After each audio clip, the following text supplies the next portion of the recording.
কেরানীগঞ্জের গর্ব, কেরানীগঞ্জের নয়নমণি, আমাদের ভাই বিশিষ্ট আইনজীবী ব্যারিস্টার ইরফান ইবনে আমান আলী, ব্যারিস্টার ইরফান ইবনে আমান আলী ভাই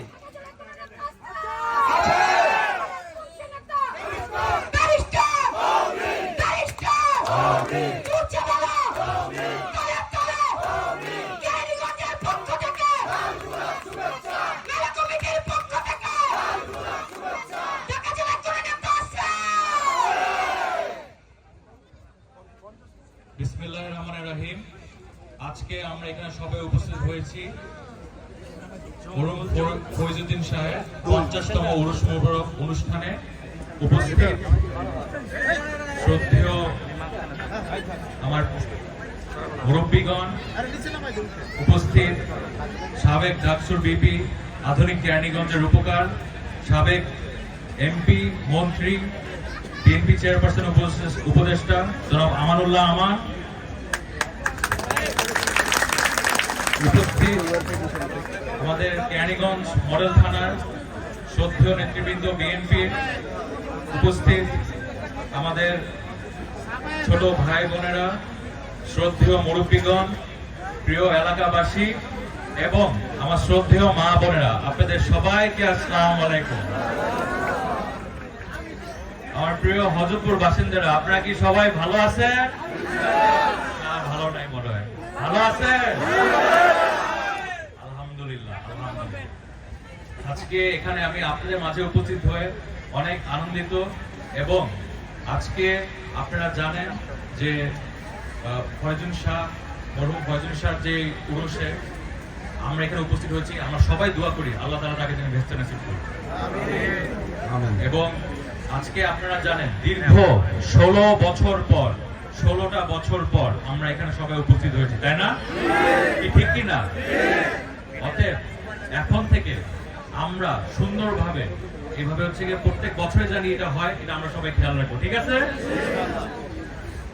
আজকে আপনারা জানেন দীর্ঘ 16 বছর পর আমরা এখানে উপস্থিত হয়েছি। 16 বছর ধরে স্বৈরশাসক, গণহত্যাকারী, খুনি, ফ্যাসিস্ট আওয়ামী সরকার ছিল না? তারা তো পালিয়ে গেছে, পালায় গেছে না? পালায় গেছে। কিন্তু এখানে আমাদের বাংলাদেশে হাজার হাজার ছাত্র জনতাকে খুন করে গেছে না? আমি তাদের সবার আত্মার মাগফিরাত কামনা করি এবং যারা শহীদ হয়েছে তাদের সবার শ্রদ্ধা জানাই।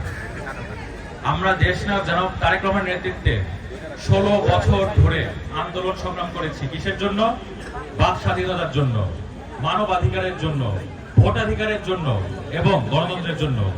2018 সালে আমি যখন নির্বাচন করেছিলাম এখানে আপনাদের মাঝে এসেছি, আপনারা আমাকে আপনাদের সন্তান হিসেবে বরণ করে নিয়েছেন, এর জন্য আমি সারা জীবন কৃতজ্ঞ থাকবো আপনাদের কাছে। 2018 সালে কি আপনারা কেউ কি ভোট দিতে পেরেছিলেন? এবার ইনশাআল্লাহ আমরা এই তত্ত্বাবধায়ক সরকারকে সহযোগিতা করব, তারা সুষ্ঠু সময়ে একটা নির্বাচন দিবে এবং জনগণের আকাঙ্ক্ষায় একটা সরকার প্রতিষ্ঠা হবে, সেটা আল্লাহর ইচ্ছায় আপনাদের সহযোগিতা হবে ইনশাআল্লাহ বিএনপি সরকার। এবং আমাদের অ্যাক্টিং চেয়ারম্যান, ভারপ্রাপ্ত চেয়ারম্যান জনাব তারেক রহমান, উনি এই দেশকে আরো সুন্দরভাবে, গতিশীলভাবে সাজানোর জন্য অনেকগুলো পরিকল্পনা নিয়েছে। একটা ফ্যামিলি কার্ড পরিবারের জন্য, প্রত্যেকটি পরিবারের জন্য একটা কার্ড দিবে, প্রত্যেকটি পরিবারের জন্য। কিন্তু এটা পুরুষদের জন্য নামে হবে না, এটা আমার মা বোনদের নামে হবে, ঠিক আছে? এটা আমার মা বোনদের নামে হবে এবং ওই কার্ড দিয়ে আপনারা পেনশন বা হচ্ছে খাদ্য সামগ্র, ওটা পুরুষদেরকে আপনাদের কাছ থেকে কার্ডটা নিয়ে ওটা উঠে আনতে হবে, ঠিক আছে? এবং আপনাদের সবার জন্য, প্রত্যেকটি পরিবারের জন্য স্বাস্থ্য সেবা, এটা হচ্ছে আমরা ইনশাআল্লাহ বিএনপি ক্ষমতা এসে নিশ্চিত করবো। তারপর এই যে খাল খনন, এই পরিকল্পনা আমরা আবার চালু করব। এটা চালু করেছিল আমাদের দলের প্রতিষ্ঠাতা শহীদ রাষ্ট্রপতি জিয়া রহমান। উনি যে খাল খনন চালু করেছিল, এটা করেছিল যে বাংলাদেশে বন্যাটা না হয়। এই কয়েকদিন আগে বন্যাটা হয়ে গেল, আপনারা সবাই দেখেছেন না?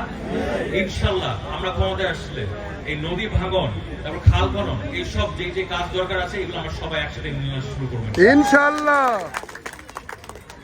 আর সামনে নির্বাচন আসছে, নির্বাচনে আপনাদের পরামর্শ নিয়ে, এই যে আপনারা যারা আছেন, আপনাদের পরামর্শ নিয়ে আপনাদের ওয়ার্ডে, আপনাদের ইউনিয়নে, এই কেরানীগঞ্জে, ঢাকা 2 আসলে যা যা করা লাগে আপনারা আমরা মিলে একসাথে করবো ইনশাআল্লাহ।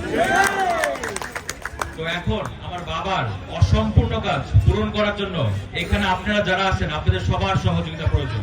আপনারা কি সহযোগিতা করবেন? দুই হাত তুলে দেখান, দুই হাত তুলে দেখান। ধন্যবাদ আপনাদের সবাইকে, ধন্যবাদ ধন্যবাদ। ইনশাআল্লাহ সামনে আমি ওয়াদা করছি আমার বাবার অসম্পূর্ণ কাজ পূরণ করার জন্য আমি সংগ্রাম করে যাব এবং এই ঢাকা 2 আসন কেরানীগঞ্জ হযরতপুর ইউনিয়ন ইনশাআল্লাহ একটি মডার্ন আধুনিক সিটি বানিয়ে ছাড়বো ইনশাআল্লাহ। তো আমি দোয়া করি আপনারা সবাই সুস্থ থাকেন, ভালো থাকেন। আজকে যে মেলা আয়োজন করেছেন, এই প্রোগ্রাম আয়োজন করেছেন, তাদেরকে অসংখ্য ধন্যবাদ। খুব সুন্দর প্রোগ্রাম আয়োজন করেছেন। সবাই পরিবার নিয়ে আসেন, আনন্দ ভোগ করেন, ঠান্ডার দিন সবাই একটু পিঠাও খেন। তো সবাই ভালো থাকেন, আমার জন্য দোয়া করবেন, আমি আপনাদের জন্য দোয়া করি। সবাই সুস্থ থাকবেন, ভালো থাকবেন। আল্লাহ হাফেজ। বাংলাদেশ জিন্দাবাদ, দেশ বেগম খালেদা জিন্দাবাদ, শহীদ রাষ্ট্রপতি জিয়া রহমান অমর হোক, দেশ নায়ক তারেক রহমান জিন্দাবাদ।